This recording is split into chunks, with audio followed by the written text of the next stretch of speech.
सादर वंदे मातरम। जय मातृभूमि। मातृभूमि सेवा संस्थान लगातार अपने उद्देश्यों की पूर्ति के लिए ज्ञात व अज्ञात स्वतंत्रता सेनानियों को उनकी जन्म जयंती का अवसर हो या उनका बलिदान दिवस, उनको श्रद्धा सुमन अर्पित करने के लिए, उनको नमन करने के लिए वो भारतीय जनमानस में उनके बारे में एक आंदोलन चला रखा है कि हमारे जितने भी स्वतंत्रता सेनानी हैं वो जिन भी परिस्थितियों में हमारे भारतीय जनमानस के सामने न आ सके हों, उन सभी स्वतंत्रता सेनानियों को नमन किया जाए, उनको भारतीय जनमानस के सामने रखा जाए। उसी कड़ी में आज शरत चंद्र बोस 6 सितंबर उनकी जन्म जयंती है। हम उनकी जन्म जयंती पर उनको नमन करते हैं, श्रद्धा सुमन अर्पित करते हैं।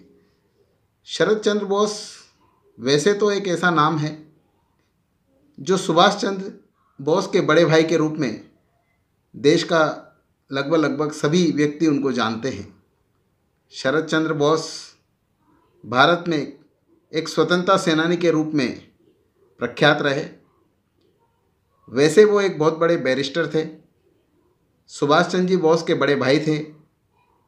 वो कांग्रेस की कार्यकारी समिति के सदस्य तथा बंगाल विधानसभा के कांग्रेस संसदीय पार्टी के नेता थे।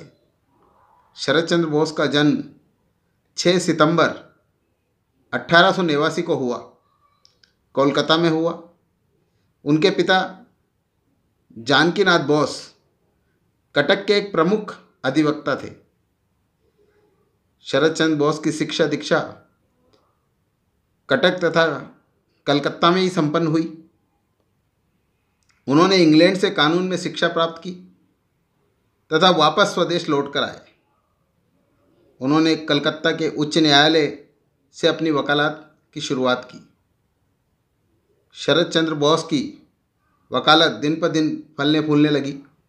वो एक अच्छे और बड़े वकील के रूप में अपना कार्य करने लगे।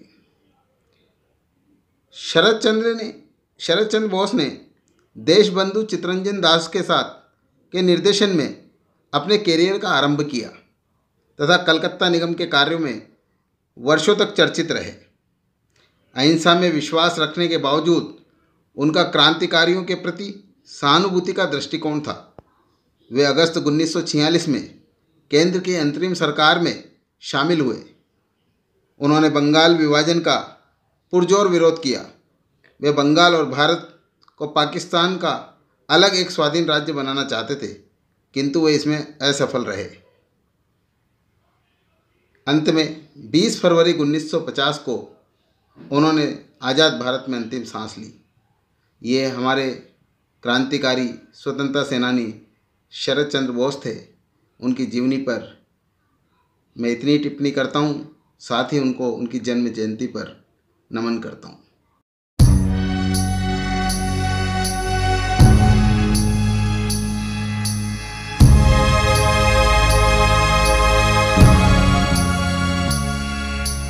वंदे